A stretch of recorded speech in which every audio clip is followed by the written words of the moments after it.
Hello everyone. Hi, this is Alok Ojha. Welcome to StudyIQIAS English. As you can see on the board today, our topic is important press regulations introduced by Britishers in India.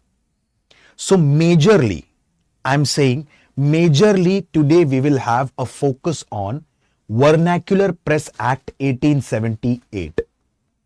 But apart from that, still we will have an overview of different press acts, such as Press Censorship Act 1799, Licensing Regulation of 1823, which was enacted by John Adams.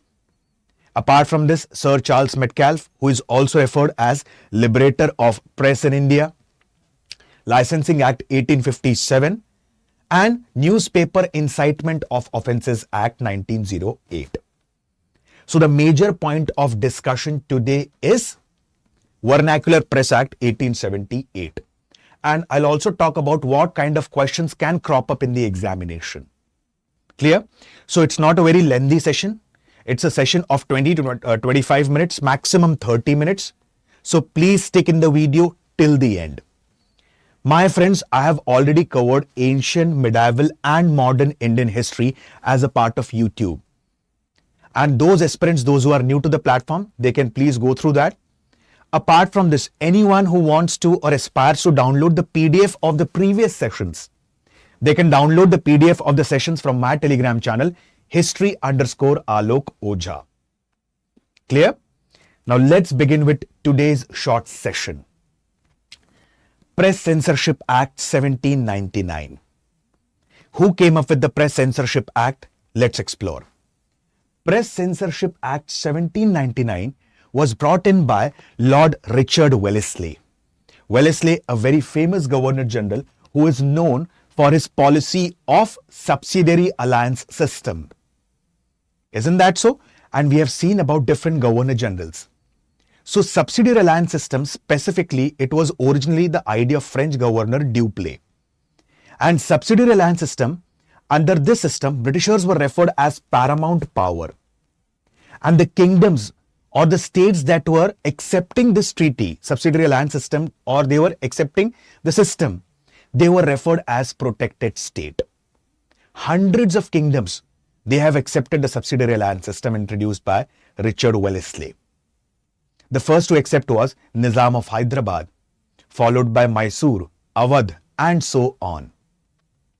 So, same Richard Wellesley, he had come up with Press Censorship Act 1799. And the basic agenda behind this was to stop the French from publishing anything derogatory against them. Correct? We have seen series of Anglo-Carnatic War. We have seen Anglo-Mysore War. And by now, we understand that how Britain and France were fighting not only in India, but throughout the world in the name of colonialism, in the name of imperialism. And we have seen about the Third Anglo-Mysore War and the Fourth Anglo-Mysore War. Let me give you a glimpse of this. Third Anglo-Mysore War, it ended with Treaty of Seringapatam. Specifically, it ended in 1792. And the Fourth Anglo-Mysore War got initiated in 1799. So what was Tipu Sultan doing within the span of 7 years?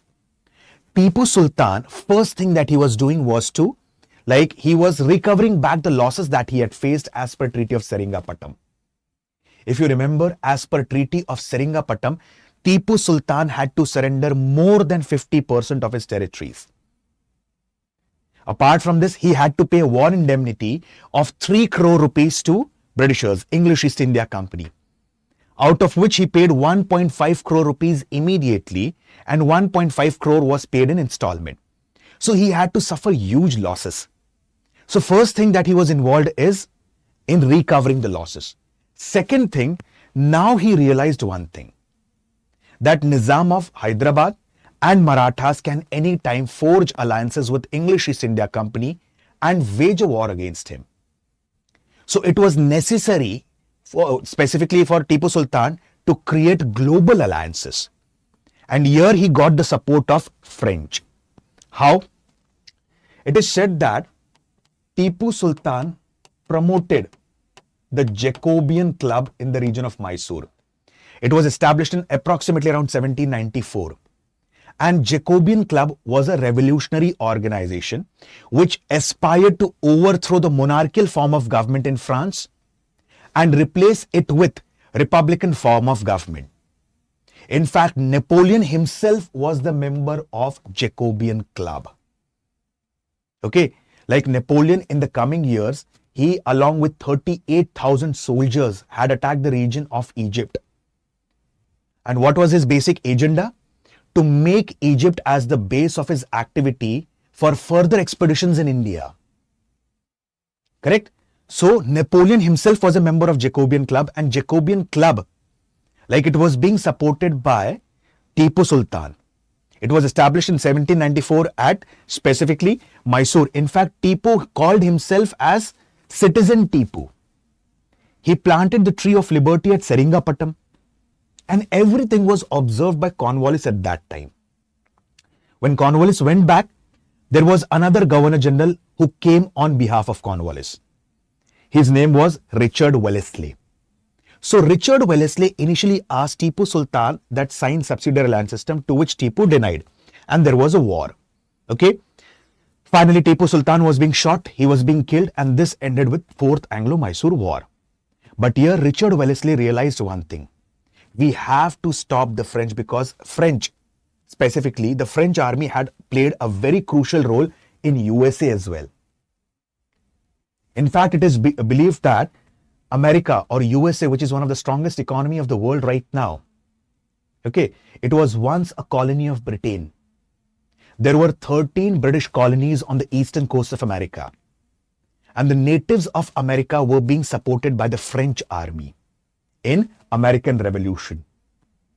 So Britishers had a deterrence in their mind. They feared that France might do the same thing in India. So Wellesley came up with Press Censorship Act 1799, and its basic objective, its basic agenda was to stop the French from publishing anything derogatory against the British interest.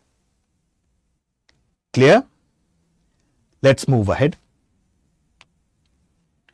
Licensing Regulation 1823.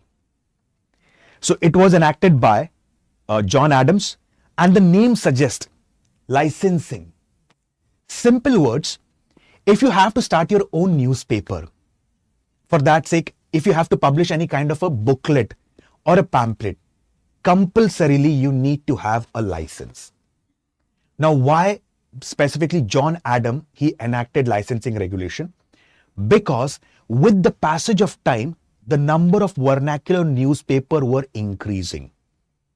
And newspaper, simple words, is acting as a channel of communication between the government and the governed.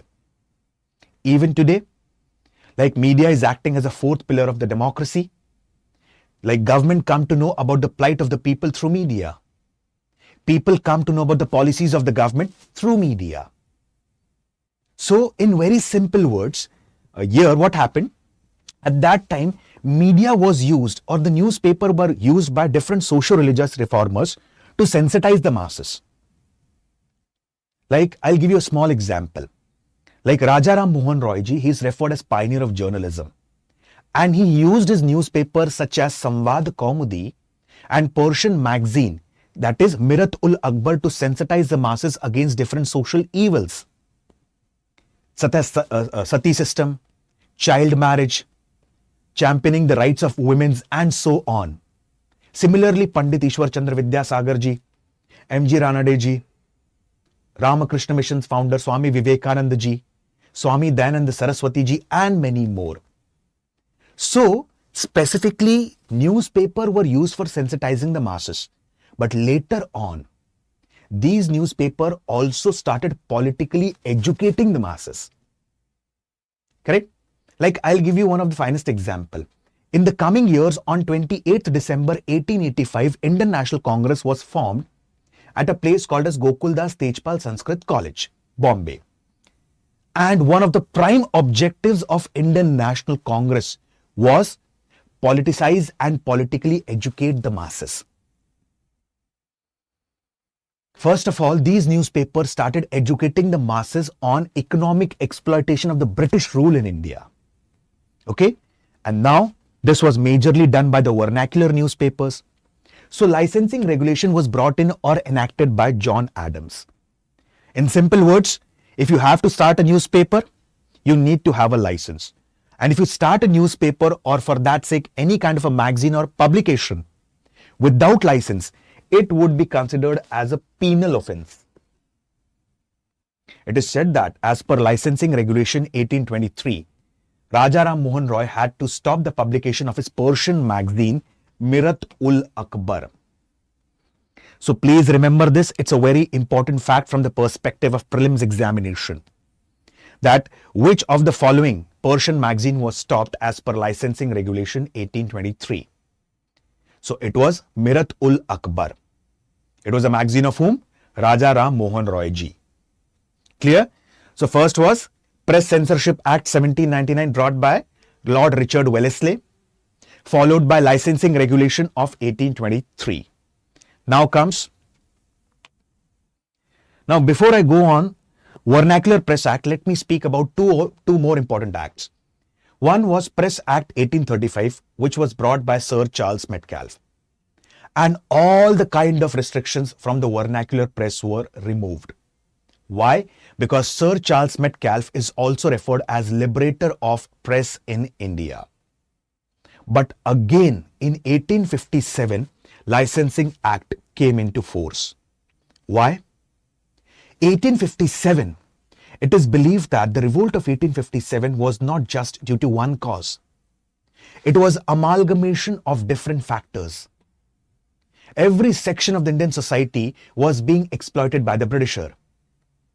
Rather it be the peasants or cultivators, the artisans, merchants, in fact, zamindars and rulers as well. There was a policy of racial discrimination that was being followed by the Britishers towards Indians. Let me give you an example about the land revenue system. We have seen about the zamindari system, wherein zamindar acted as a middleman between company on one side and the peasant on the other side. In fact, zamindar used to collect the revenue from the company, keep his commission and give it to the he used to collect the revenue from the peasant, keep his commission and give it to the company. 11% was kept by zamindar as his commission and 89% went to the company. In fact, zamindari system is also referred as permanent settlement. Why? Because for next 1 decade, the taxes would be fixed. Simple words, fixed rate and fixed date. Britishers said that we are not concerned about famine. We are not concerned about the flood-like situation or for that sake any natural vagary. We want this much amount of money on this specified date. And zamindar used to exploit the peasants.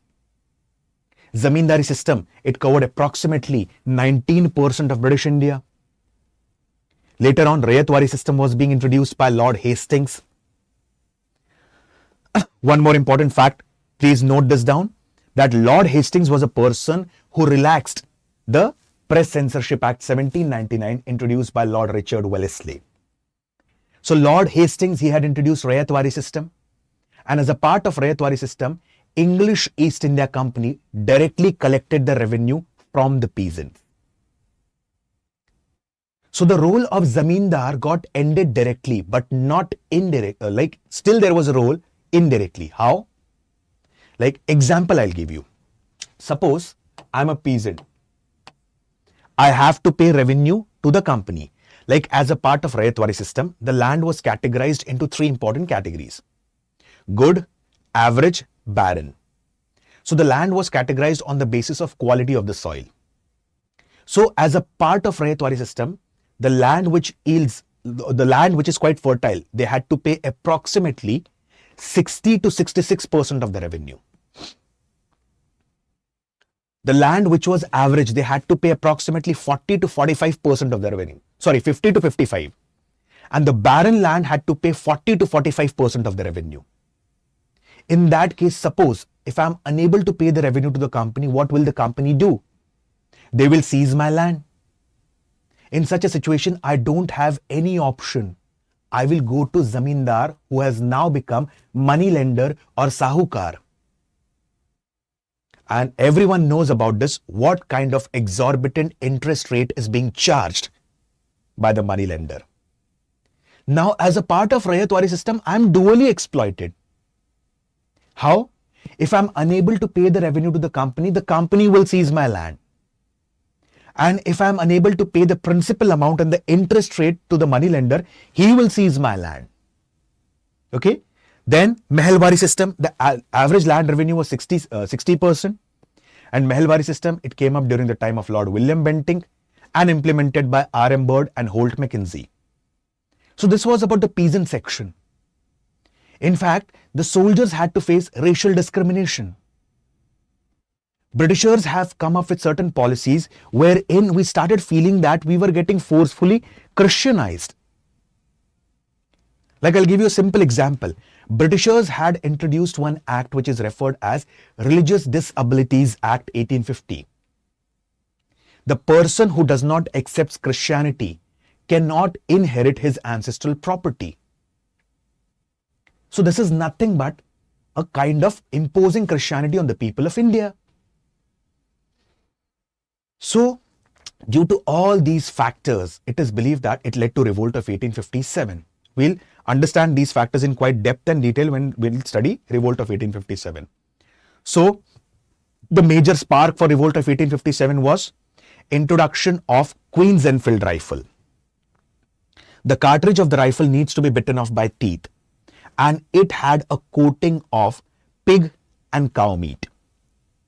Cow is considered as sacred among Hindus and pig is taboo to Muslims. Correct? And the rifle reached from Meerut to Behrampur. At Behrampur, the entire unit did not accept the greased cartridges and the entire unit was being disbanded.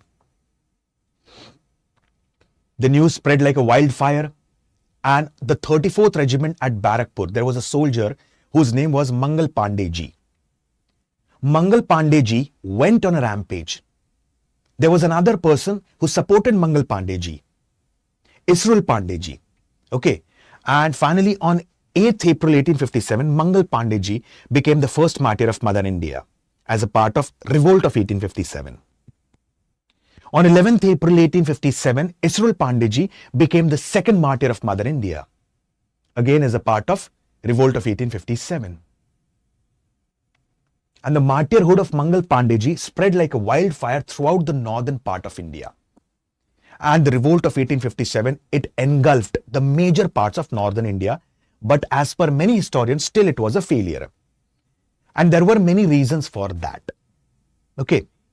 But although revolt of 1857 was a failure, but still people throughout India, they had developed a feeling of nationalism, a nationalistic fervor, a feeling of belongingness towards one's country. Why? Because whatever was happening in the northern part of India, people in southern part of India, central India, eastern India and western India were sensitized. And the reason being newspaper. So, Britishers were forced to come up with Licensing Act 1857. And in that case, even if you are fulfilling the criteria for the license, it was a discretionary power of the government whether to give license to you or not. So, in licensing regulation, what's the difference between Licensing Regulation 1823 and Licensing Act 1857? In Licensing Regulation 1823, press without a license was a penal offense. If you fulfill the criteria for license, you would be given the license by the English East India Company or by the Britishers.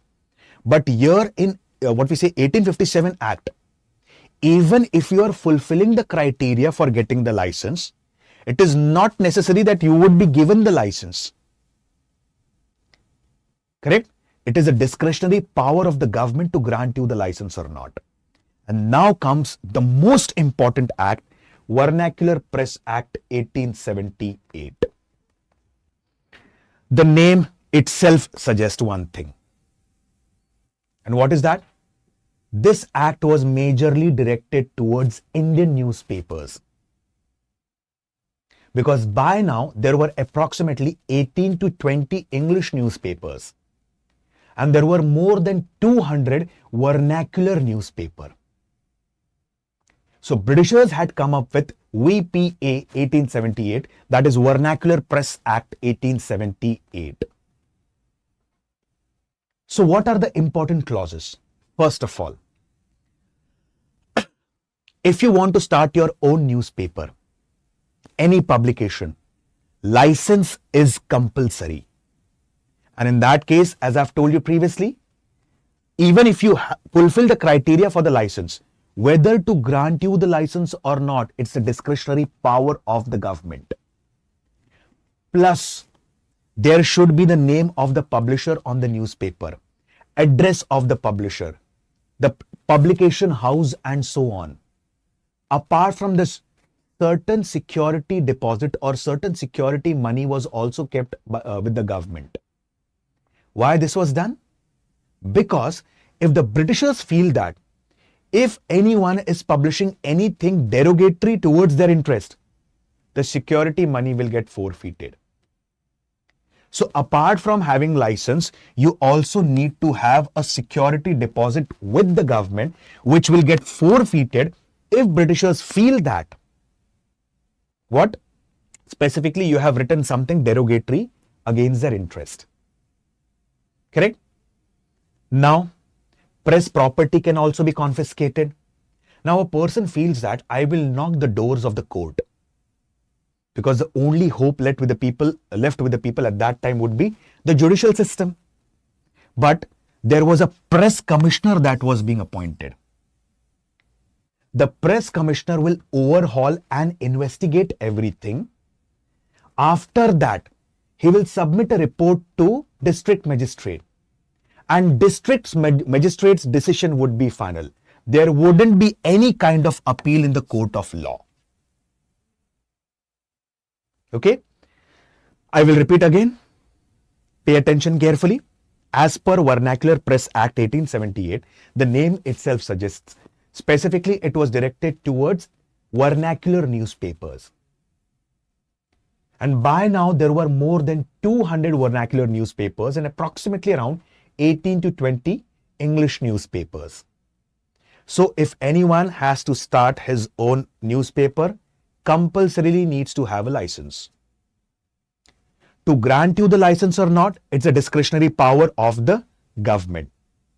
Apart from this, you need to keep certain amount of security deposit with the government. Okay? Then, if you publish anything derogatory against the government, security deposit would be forfeited. Entire investigation would be done by press commissioner. He will submit the report to district magistrate, and district magistrate's decision is final.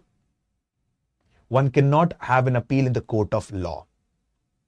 Most important one, 4 newspapers had to stop the publications under Vernacular Press Act 1878. Som Prakash, Dakka Prakash, Bharat Mihir, and Samachar. These 4 newspapers had to stop the publications. It's not Samachar Darpan, it's Samachar. And to escape the Vernacular Press Act 1878, one newspaper, that is Amrit Bazar Patrika, overnight became an English newspaper. One more important fact I'm telling you, my friend. Amrit Bazar Patrika, this newspaper played a very important role, a very crucial role in sensitizing the masses for forging Hindu-Muslim unity during the Swadeshi movement. So, remember the name of the newspaper? Som Prakash, Dakka Prakash, Bharat Mihir, and Samachar had to stop the publications. And one newspaper, that is Amrit Bazar Patrika, overnight became an English newspaper. Clear? This, in short, is nothing but Vernacular Press Act 1878. Another important fact I'm telling you, Surendranath Banerjee, he was the first Indian journalist to get imprisoned. Okay. Now let me give you a small hint about Indian Press Act 1908.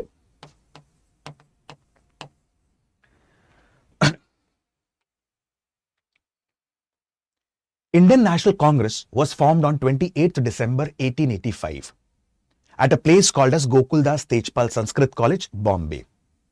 And the first session was presided by Vomesh Chandra Banerjee and attended approximately by 72 delegates. The second session of Indian National Congress was held at Calcutta and presided by the grand old man of India, Dadabhai Navroji. And the third session was presided by the first Muslim personality, Badruddin Tayyabji. And the session was held at Madras. Like, if I ask you a question, how many Englishmen presided over the sessions of Indian National Congress? Many of you will answer Annie Besant one, and the second one you'll answer Alan Octavian Hume. My friends, Annie Besant was an Anglo-Indian, and Alan Octavian Hume, a retired British civil servant, was just a secretary to Indian National Congress. He never presided the sessions of Indian National Congress. In fact, there were 4 people who presided the sessions of INC: George Yule, William Wedderburn, Henry Cotton, and Alfred Webb. George Yule in 1888 Allahabad session. Okay. Now, Indian National Congress right from the start itself was divided on ideological basis: moderates and the extremists. Okay. Moderates believed in something called as PPP, prayer, protest and petitions. We want independence, but not all of a sudden, in a gradual step-by-step manner. And that too within the constitutional limits, without any bloodshed. Gopal Krishna Gokhale ji, Surendranath Banerjee, Anand Mohan Bose, Firoz Shah Mehta ji, Dadabhai Navroji, all these were the supporters or proponents of moderate ideology. And the extremist, as the name suggests, to gain independence, even if we have to go for extra constitutional limits, we will do that. We want complete independence, not self-government, which was demanded by the moderates. This was the philosophy of extremist leaders, such as Bal Gangadhar Tilak ji. For him, Swaraj meant complete independence initially. In Marathi, he has said, Swaraj ha maza janma siddha adhikara hai. In English, it goes like, Swaraj is my birthright and I will have it. Lala Lajpat Rai ji, Sher-e Punjab, he also supported that philosophy. And many historians do believe that for the first 20 years, that is from 1885 to 1905, the politics of Indian National Congress was being dominated by the moderates. And in 1904, Curzon announced the partition of Bengal. And against this, at Banaras session of Indian National Congress, Gopal Krishna Gokhale ji announced Swadeshi movement. Although the call for Swadeshi movement was taken by a moderate leader, but to make this movement pan-India, the major role was being played by extremist leaders. So right from the start itself, I've told you, Britishers have adopted 2 policies in India: divide and rule, and second, carrot and stick. Now, Britishers wanted to suppress the extremist at any cost. So they need to pacify the moderates. How to pacify the moderates? Britishers in the coming year, they came up with one act, Indian Council Act 1909. Also referred as Morley Minto reforms. So overnight moderate became loyalist. And now, through Newspaper Incitement of Offences Act 1908, all kind of extremist propaganda was being suppressed. Extremist leaders such as Bal Gangadhar Tilak ji, he was being arrested and deported to Mandalay jail for the next 6 years. Press was being gagged. And this was mainly directed against the newspaper which were being published by the extremist leaders. So this is majorly in short about the important press regulations. My friends, from the perspective of prelims, also do have a look over the important newspapers such as Kesari and Maratha. Kesari and Maratha both were the newspaper of Bal Gangadhar Tilak ji. Voice of India, Rastgoftar, Dadabhai Navroji. New India and Young India. So New India, it was of Annie Besant. Young India of M.K. Gandhi. Okay, Mook Nayak, B.R. Ambedkar, Pratap, Ganesh Shankar Vidyarthi. also do have a look at the revolutionary newspapers or the newspaper published by the revolutionaries. So, my friends, StudyIQIAS English as a part of Learners' Day sale has extended the offer for SIP English batch. And specifically the sale would be ending on 15th of November. Okay? The flat price for the SIP English crash course is 4,999. Okay? Here, a proper strategic and a disciplined approach, all the major subjects of the prelims would be covered within a specified time limit with proper consistent timetable. And the sale is live only till 15th of November. Okay? So, use the code Alok Live that is flashing on your screen to get the benefits of the batch. Apart from this, the sale is not only live for the SIP batch, but also for 2027 and 2028. For GS Foundation P2I 2027, the batches are available in English, that is in Hindi plus English, Hindi and core English medium separate batch. The price is 18,999 and use the code Alok Live that is flashing on your screen to get the benefits of the batches. And the last day of the sale is 15th of November 2025. Okay, my friends. So with this, I'll stop my words for the day. In the coming sessions, I would be coming up with socio-religious reform leaders. With this, I'll stop my words. Thank you and have a nice day. Bye-bye.